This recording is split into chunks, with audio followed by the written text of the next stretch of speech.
எப்போது காத்து கிடந்த மனசு சத்தியத்தை பித்து புடிச்சு தேடுன அந்த உசுறு எப்போது கனி கொடுப்பேன்னு காத்து கிடந்த மனசு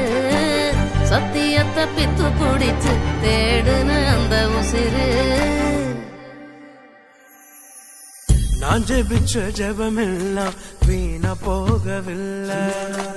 நான் விதைச்ச விதையெல்லாம் தரிசமாறவில்லை நான் ஜெபிச்ச ஜெபமெல்லாம் வீணா போகவில்லை நான் விதைச்ச விதையெல்லாம் பரிசமாறவில்லை